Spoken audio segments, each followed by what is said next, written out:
রহমানির রহিম। সম্মানিত দেশবাসী, আজ অবৈধ সরকারের সন্ত্রাসী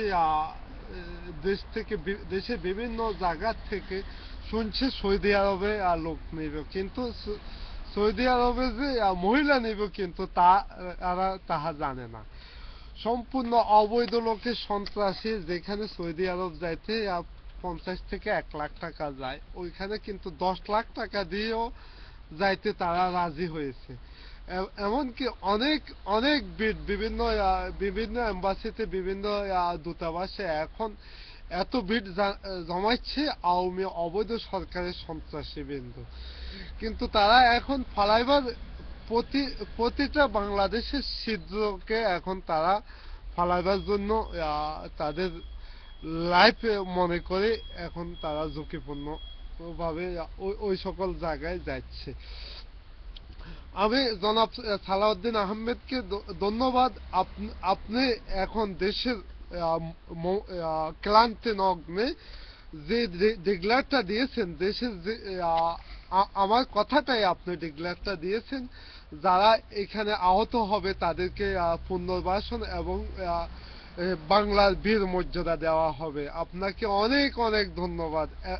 এমনকি যারা নিহত হবে তারা শহীদ হবে, শহীদের স্বীকৃতি পাবে এবং জাতীয় মর্যাদায় তাদের পুনর্বাসন করা হবে বাংলাদেশ জাতীয়বাদী পক্ষ থেকে। আপনার কাছ থেকে আমি এই কথাটাই কামনা করার, জাতিকে এই আশ্বাস দেওয়ার জন্য অনেক অনেক ধন্যবাদ। আর জনাব তারেক রহমান সবসময় এখন তিনি অনলাইনে আছেন, কিন্তু দেখুন তিনি অনেক বোধ থেকে কিন্তু অনলাইনে আছেন।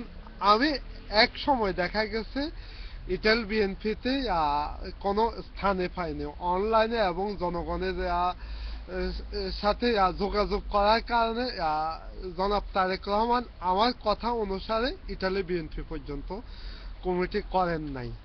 কারণ আমি তখন বলেছিলাম, এখন যে দেশ এবং জাতির পক্ষে আন্তর্জাতিক লেভেলে বেশি কাজ করবে তাকে আগামী দিনের ইটালি বিএনপির প্রেসিডেন্ট হিসাবে নিযুক্ত করা হবে।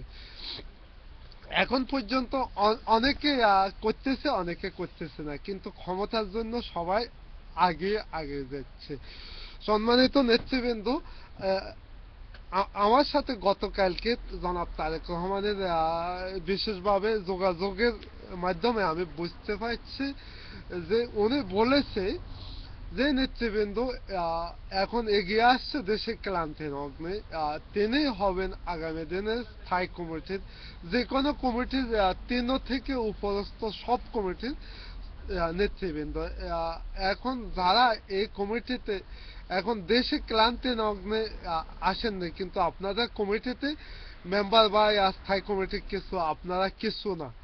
সম্মানিত দেশবাসী এবং তিন নেতৃবৃন্দ, আপনারা এগিয়ে আসুন। জনাব তারেক রহমানের কথা আপনারা আপনাদের যোগ্য স্থানে অবশ্যই পৌঁছবেন, এটা গ্যারান্টি আমি দিচ্ছি। এখন দেশকে বাঁচান, জাতিকে বাঁচান, এই বলে এখনকার মতো বিদায় নিচ্ছি। কিছুক্ষণ পরে আবার দেখা হবে। খুদা হাফেজ।